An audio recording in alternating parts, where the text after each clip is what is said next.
So I'm here to speak a few words about the significance of ceremony will be conducted today. I won't speak long. I was not aware of this event when I made my tickets. I'm actually leaving for the airport very soon. After I finish speaking. So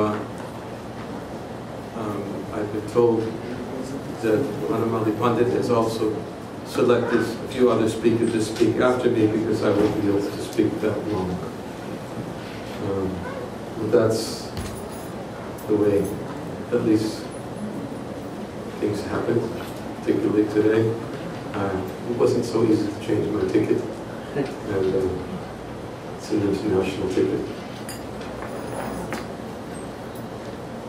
Om Jnana Timirandasya Gnana Sadakaya Kaksho Mandiram Tasmai Shri Gurave Namaha Ukam Karoti Vacharam Pangam Mundayate Guri Yapipatamaha Vande Shri Guru Nyatarama Nama Om Vishnu Budaya Krishna Prasaya Bhutale Shrimate Bhaktivedanta Swami Nityananda Namaste Saraswati Deve Gauravani Kacharya Nirvishesha Sanghavari Vasashade Sakari Jai Shri Krishna Chaitanya Prabhu Nityananda Shri Advaita Gadadhar Srivasana Gaura Hare Krishna Krishna Krishna Hare Hare Hare Rama Rama Rama Hare Hare.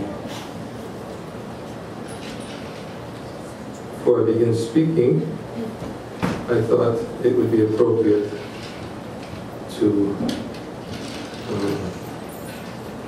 first read Srila Prabhupada's Markandeya Bhagavatam, which is a poem that Srila Prabhupada wrote here in Boston Harbor in 1965 when he first arrived in the United States on his long journey, which is partially shown on our monument, from Calcutta to the United States. He had come here at the request of his spiritual master to bring Krishna consciousness to the English-speaking world. Srila Prabhupada did not have a fixed plan of what he would do, but he knew that the Lord wanted him to be here because he had the order of his spiritual master. And he wrote a very beautiful prayer, praying to the Lord to please give his words the potency so that people will be able to understand his transcendental message. And just as it says on the monument, you could make me a success or failure, decision is up to you. That's written. I was looking at that right on the monument today. That was Srila Prabhupada's mood. We oftentimes speak about that when we speak about Srila Prabhupada, that he's an acharya, he's a teacher by example. But one of the most important principles he taught by his example as an acharya was how to always think himself to be fully dependent on the will of the Lord, and always subordinate to the will of the Lord, and always simply desiring to be an instrument in the hands of the Lord and his spiritual master, and teaching Bhagavad Gita by his life, by demonstrating that he was always ready to accept whatever Krishna willed, whatever Krishna desired. But all he knew is that he wanted to have the opportunity to serve. And because he was always conscious of his subordinate position, he was never proud, puffed up, and never thinking himself to be the proponent of spreading Krishna consciousness to the Western world. But he always gave credit whenever he would speak to his followers and speak to others. He was always very specific to make it clear that whatever has ever manifested by the results of my efforts is only because I'm a servant of my divine grace, His divine grace, Srila Bhaktisiddhanta Saraswati Thakur. And despite his desire that whatever we see manifest here in the West, and to speak of in the West, but throughout the whole world, is a result of his desire. And if he didn't have that desire, and if I didn't have the opportunity to serve that desire, then Prabhupada was thinking that none of this would have been possible. And I would even oftentimes reflect on one of Srila Prabhupada's lectures when he was sitting, speaking to his followers, with tears in his eyes, crying, saying that the spiritual master has sent all of you to help me to serve his order. That was his mood. That was his mood. And his prayer in the Boston Harbor that he composed before he even stepped off the Jaladuta was illustrative of that mood that he had. And therefore I spoke this short introduction simply to try to create the mood for his mood. Because if we have the right mood for his mood, then we can hopefully capture the spirit of what he came to teach as an acharya, how we, as his servants, can actually be successful in whatever we do in spreading Krishna consciousness and whatever we do in trying to serve his mission. Our success is fully dependent upon his desire and ultimately Krishna's decision, which are all very much the most important factors in anything that's done in Krishna consciousness. That's what Srila Prabhupada taught, and that's the message that we understand from the teachings of Bhagavad Gita. It's the same message that Krishna spoke to Arjuna, and it's the same message that Arjuna demonstrated by his own example, that after hearing Krishna's instructions in Bhagavad Gita, Arjuna understood that he was supposed to be simply an instrument in Krishna's plan, and Krishna already had a plan. And either I can take part in the plan, or I don't take part in the plan. But because Krishna wants it, it will happen. And one of the things that Krishna wants is he always wants to please his pure devotees. That is one of his consistent qualities that's understood to be one of his greatest qualities. It's the Bhakta Vatsalya. It's described as the emperor of all of his qualities, is that he's very much inclined to please and to uphold the words of his pure devotees. And that means that when someone like Srila Prabhupada prays in his prayer in the Markandeya Bhagavatam, that he prays that I am simply a puppet in your hands. If you wish these people to hear your message, then they will be here by your wishes. And he says, because I'm a puppet in your hands, I cannot do anything independent from your will. And therefore Prabhupada prays, as we'll read, please make me dance, make me dance, make me dance as you like. This was his mood. So I wanted to read a little bit of the, not a little bit, but the whole Markandeya Bhagavatam. And then with whatever time I have, I'll speak a little bit more on the topic. And then speak about a little bit about the significance of what we've just observed before coming into the temple by establishing this monument here on the front of 72 Commonwealth Avenue. I think it's something that's very significant, and I would like to share my thoughts about that as well. So I don't have time to read Bengali, but I'll read the English. The Srila Prabhupada, again, remember Prabhupada wrote this on the boat in Boston Harbor in 1965. My dear Lord Krishna, you are so kind upon this useless soul, but I do not know why you have brought me here. Now you can do whatever you like with me. But I guess you have some business here. Otherwise, why would you bring me to this terrible place? It's funny, little joke, but when the devotee who designed these monuments was coming up with the things that he wanted to put on the monument, you know, and I know the devotee very well. In fact, he was my secretary, and he was working closely with one boy, Vladimir, who was actually the sculptor of this monument from Kiev, Ukraine. He's actually he's sculpted many public monuments for the city of Kiev in Ukraine. And he's a devotee. In fact, he did a sculpture of the mayor of Kiev, and very close with the mayor. Maybe you met someone, may have heard of him. He was a famous, world famous boxer. His name was Vladimir Klitschko. And he's already renowned. He's very young. He's only 24 years old, but very accomplished.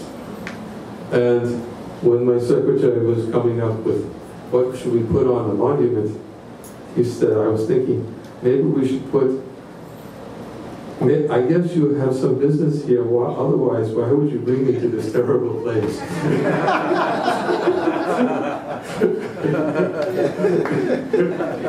Srila Prabhupada's words. And I said, you're joking, aren't you? And he said, yes, I am. I can imagine the mayor of Boston didn't come to the installation of our monument. But one of the things I want to say is that I definitely suspect that people will come. I want to talk about that a little bit later. Anyways, so Prabhupada says it as Markandeya Bhagavatam, but I guess you have some business here, otherwise why would you bring me to this terrible place? Most of the population here is covered by the material modes of ignorance and passion.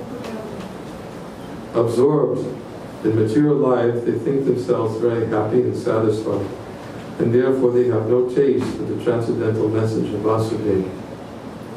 I do not know how they will be able to understand it. But I know your causeless mercy can make everything possible, because you are the most expert mystic. How will they understand the mellows of devotional service? O Lord, I am simply praying for your mercy, so that I will be able to convince them about your message.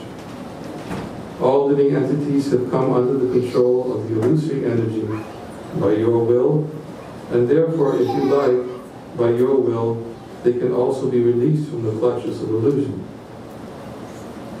And then Prabhupada says, I wish that you may deliver them. Therefore, if you so desire their deliverance, then only will they be able to understand your message. The words of Srimad Bhagavatam are your incarnation, and if a sober person repeatedly receives it with submissive oral reception, then he will be able to understand your message. And then he quotes several verses from Srimad Bhagavatam. I won't quote them due to my limited time. But the essence of the verses is that how Shri Krishna, who's the super soul in the heart of all living beings, he cleanses within the heart, he cleanses the heart of everyone from within their heart who develops the urge to hear his messages when they are properly heard and chanted. He cuts away the knots of their attachment. Now Krishna, who's the super soul in the heart of everyone, he acts from within the heart of everyone. When someone simply develops a desire to hear his messages when properly spoken, properly presented, it's the essence of the verses that Srila Prabhupada quoted from Srimad Bhagavatam. Then Prabhupada says, he will become liberated from the influence of the modes of ignorance and passion, and thus all inauspicious things accumulated in the core of the heart will disappear. How will I make them understand this message of Krishna consciousness? I am very unfortunate, unqualified, and the most fallen. Therefore I am seeking your benediction, so that I convince them, for I am powerless to do so on my own. Somehow or other, O Lord, you have brought me here to speak about you. Now, my Lord, it is up to you to make me a success or failure, as you like. O spiritual master of all the worlds, I can simply repeat your message, so if you like, you can make my power of speaking suitable for their understanding. Only by your causeless mercy will my words become pure. I am sure that when this transcendental message penetrates their hearts, they will certainly feel engladdened and thus become liberated from all unhappy conditions of life. O Lord, I am just like a puppet in your hands. So you have brought me, if you have brought me here to dance, then make me dance, O Lord, make me dance as you like. I have no devotion, nor do I have any knowledge, but I have strong faith in the holy name of Krishna. I have been designated as Bhaktivedanta, and now if you like, you can fulfill the real purport of Bhaktivedanta. Signed, the most unfortunate, insignificant beggar, A.C. Bhaktivedanta Swami, on board the ship Jaladuta, Commonwealth Pier, Boston, Massachusetts, USA, dated September 18th of 1965.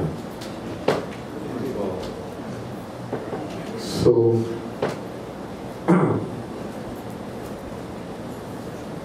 as we said, it's clear how Prabhupada was thinking. He didn't write this just out of course, his humility was one definite significant factor. His humility is that he didn't think himself qualified. And he even said that, I have no qualification whatsoever for executing that which you've wished me to be done, because you brought me here for this purpose. And Prabhupada actually explains in many places in his teachings that one of the qualifications of a successful preacher of Krishna consciousness, or a successful servant of the spiritual master of the Lord, is that he never thinks he's qualified. If he thinks he's qualified, then he runs the risk of thinking that I'm doing this. Although Krishna very clearly states in Bhagavad Gita, Prakute Kriyamanani Gunaipamani Savasha, that the bewildered soul under the influence of the three modes of material nature, he thinks himself the doer of activities, which are in actuality carried out by material nature. That is one of the symptoms or characteristics of what Prabhupada oftentimes coined as false ego. False ego means to think that I'm the doer. Real ego means that I'm a servant of Krishna. One who's captivated by this sense of false ego, when he sees something manifest about him, and he sees it, he thinks that the good results are coming, false ego immediately dictates to that person to think, oh, look what I've done. Look what I've done. And then, of course, what comes along with that is, of course, a sense of pride. And one of the teachings of Bhagavad Gita that Lord Krishna instructed Arjuna was to overcome this obstacle, this impediment for spiritual life, by being conscious of one's subordinate position. And therefore, Krishna's emphasis was Sarvadhamma Pradityaja Mamekam Sharanam Braja Tam Sarvapapi Yogo Shashami Masucha. He says, abandon all varieties of religion and just surrender unto me, and I will deliver you from all sinful reactions. Masucha, I do not fear. He was telling Arjuna, in this very important verse of Bhagavad Gita, that don't be proud, don't think yourself the doer. You should execute this responsibility, this duty you have, because it is my desire, and you are to be an instrument in the execution of my desire. The other night we spoke about Krishna's manifestation on the battlefield of Kurukshetra, when he showed Arjuna his universal form, and in that universal form Arjuna saw so many wonderful things manifesting before him. He saw everybody, he saw all the soldiers on the battlefield, he saw everything in creation, he saw the universe, and then he saw, and is manifest in the universal form, he saw all those who were assembled on the battlefield entering into the mouth of the universal form, and how they were all being consumed, swallowed up by the universal form. And of course it was a very ghastly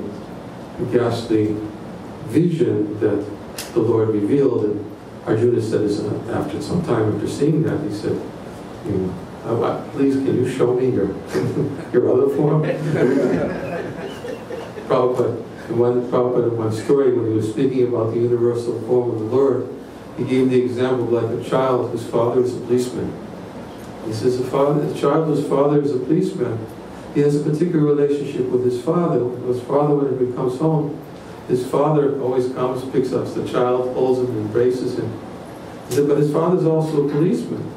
So if the father comes home shooting guns in the presence of the child will really think, doesn't want to see his father like that. So the same thing Arjuna saw Krishna in his universal form is like the child seeing his father coming home shooting his guns as a policeman. He was thinking, oh, please, enough's enough. Please pick me up and hold me at your embrace. So the point was that Krishna told Arjuna, he said the next thing he said after Arjuna saw this form, he said, Kalos me, he said, I am time, and I've come to devour everyone in this world in the form of time. And he told Arjuna that actually everyone will always, already, they are being killed, because everyone in this world is killed by the influence of Kala Rupa. They're being swallowed up by the time factor. So, yet, those who have assembled in this battle, you have a duty to execute your duties, and to assemble in that battle, you have your duties to protect religious principles, you have your duty to establish your brother. Yudhishthira Maharaj is emperor of the world, because if Yudhishthira Maharaj is established as the emperor of the world, then righteousness will prevail, the people will be happy, they'll be properly ruled, and the Kauravas who are trying to usurp the kingdom, they have to be punished because of their letting down the hair of Draupadi. And punishment was also their due lot for what they had done to Draupadi. So many factors had to be taken into place, into consideration. And Krishna was trying to convince Arjuna, just do your duty and fight, and don't be attached to the results. That's the essence of the teachings of Bhagavad Gita. I mean, there's so many more instructions are there. But it's essentially Krishna wanted Arjuna to give up his sense of false ego, thinking that, not to think himself, falsely to think the doer, but to actually simply to become an instrument in the hands of the Lord, and to execute the Lord's will, whose purpose is always all good, absolute. Whatever purpose the Lord does, it's always, everyone who gave up their bodies in the battlefield of Kurukshetra, they actually achieved the mukti, sarupya, mukti. They got spiritual forms in the spiritual world. They're being killed in the presence of the Lord. So the Lord, whatever He does, even if He personally kills, we were reading about this morning, a long story, we can't go into all the details, we're already running out of time. But essence is how to become free from false ego. And one of the ways to become free from false ego is to think that I am a servant. And not to think that by my qualification, whatever is manifesting is simply due to my qualification. But if I'm a servant, that means I have a superior instruction I've been given. And because it is the will and the desire of my superior to see that manifest, it is his desire which is the actual cause of whatever anything manifests favorably. And anything that manifests favorably is a result of his desire, and if anything manifests unfavorably, it's the result of my foolishness. This is how a devotee thinks. So Prabhupada embodied that mood. I mean, he was always conscious of this way, but not only because he was thinking that way out of his genuine humility, but he was teaching his followers that this is how his movement can become either a success or failure. He's already shown he was successful. There's no illusions about whether Srila Prabhupada was successful or not successful. If you look according to calculations, and you see what he accomplished in the short years from 1965 to 1977, establishing over 100 temples throughout the world, establishing farms, establishing millions of books being translated, and not only translated and published and distributed, and initiating thousands of followers, and impregnating the Krishna consciousness culture into the Western world, which prior to that was a mystery for most Westerners. The word Hare Krishna was not very well known. But Srila Prabhupada brought the word Hare Krishna, practically speaking, into every home. And it's through his books and through his beating of his mridanga and his kirtans and his distribution of his books. And it all started right here in Commonwealth Pier in Boston when he appeared on this soil in 1965. And his success is obvious of what he's accomplished. So, therefore, his followers should be thinking how to preserve Srila Prabhupada's success. This is how any genuine follower of His Divine Grace A.C. Bhaktivedanta Swami Srila Prabhupada should be thinking how to preserve Srila Prabhupada's success. The Krishna consciousness movement should continue to spread. You know, Prabhupada has already said in his prayer, you deliver them. There's a lot of living entities in the Western world that Prabhupada was thinking about when he said, you deliver them. And he wants them delivered. And Krishna wants to uphold the words of his pure devotee. So everyone who understands the heart of Srila Prabhupada and his mission, they know the weight of the responsibility on their heads. Yes, it is the duty of the follower to preserve the success of the spiritual master. It is the duty of the follower. The spiritual master's success is, in Srila Prabhupada's case, is already self-evident. But we should let that success prevail, and we should work very hard to see that it prevails by following his mood, which he taught by his example, and by hearing his instructions, and by remembering his personality. Oftentimes I emphasize to devotees, the devotees don't really know, many devotees do not know enough of who Srila Prabhupada is. You know, they come to Krishna consciousness, they read his books, they hear lectures, they hear his followers, but many of them are really, unfortunately, clueless about what Srila Prabhupada had to do to establish Krishna consciousness in the West. Of course, Prabhupada Lilamrita is such an important book for helping us to understand it, and it's the duty of his followers also to help others understand. But not only do we have his instructions, not only do we have his examples, Acharya, but we should also look at his example and see what he did, the austerities he had to undergo to spread Krishna consciousness. It wasn't handed to him on a silver platter. 2 heart attacks on the Jaladuta on his way to America. It wasn't all handed to him and say, okay, you know, I'm going to serve my spiritual master Krishna just to say, okay, here. No, he struggled.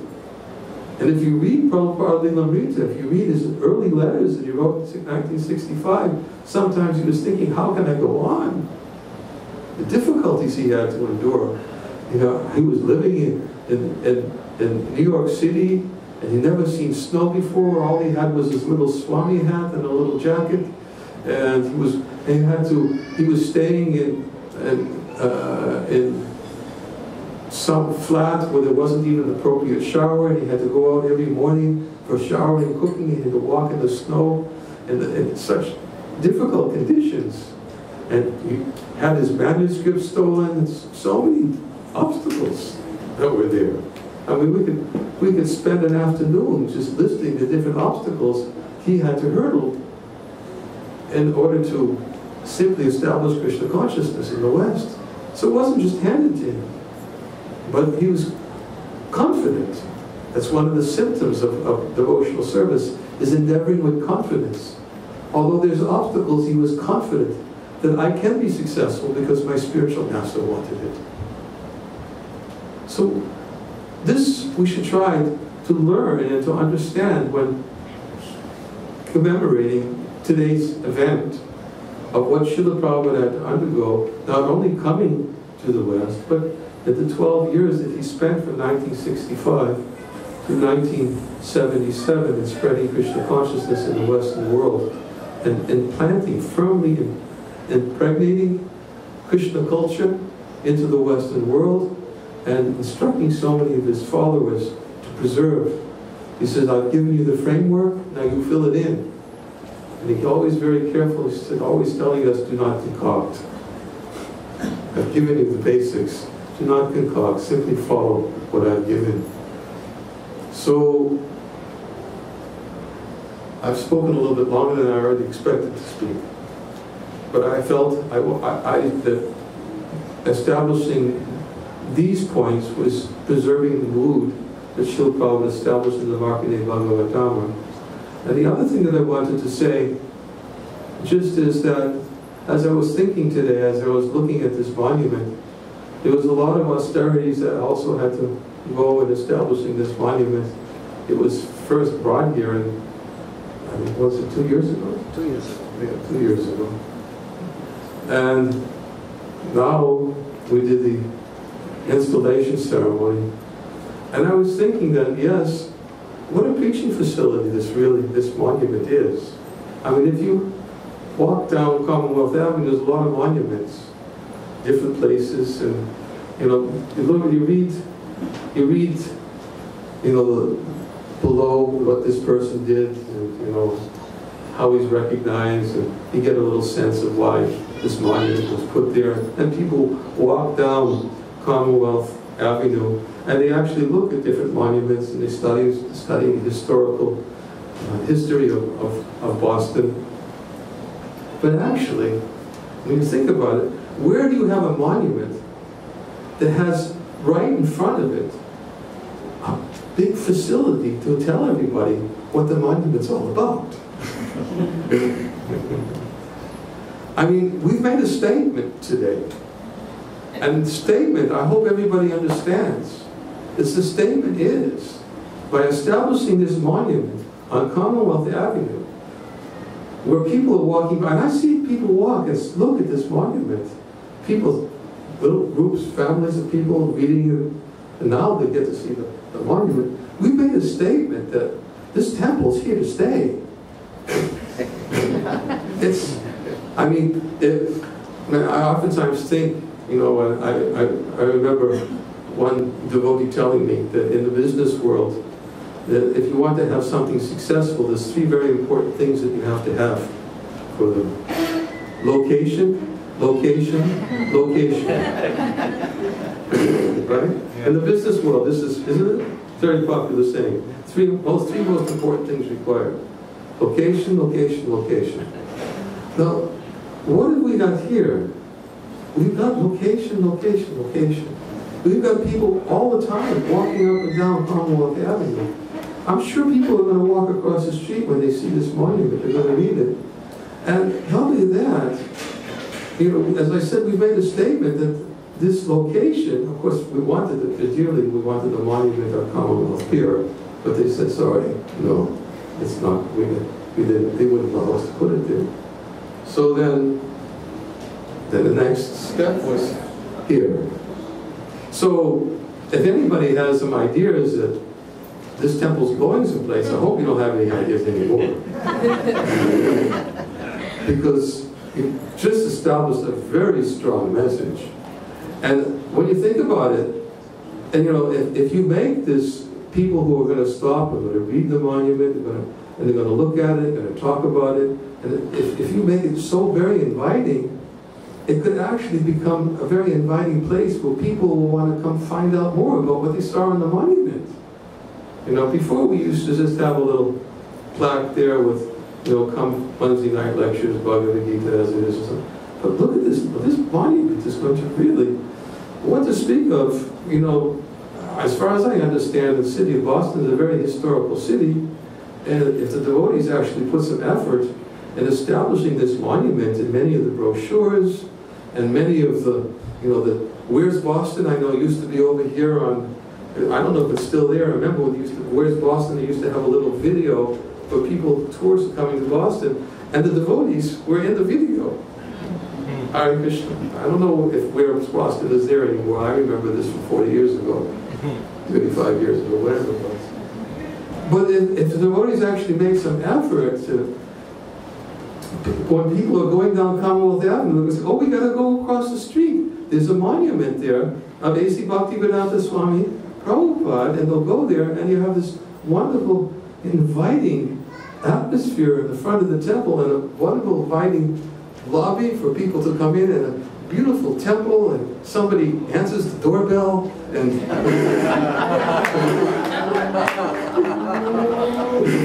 I mean, imagine, just imagine, try to envision how we could popularize Srila Prabhupada and the statement we just made today. And many of you can all be a part of it. Can all become a part of it. This is not even thinking big. I mean, Prabhupada would think big, but this is not even thinking big. This is just thinking logical. Logical. What we've done, we made a statement. We're not going to move the monument. I hope to put it someplace, way out in the nowhere where nobody's going to see it. Location, location, location. This is a place where people should come to find out about Srila Prabhupada's journey to the West, and what he did, and what he accomplished, and why he was successful. This is what we should try to embody and commemorate today in the establishment of this monument, and I pray that I was able to somehow inculcate Srila Prabhupada's mood to all of you, and thank you for this opportunity. I think others are going to speak a little bit, but I do have to go. Thank you very much. Thank you.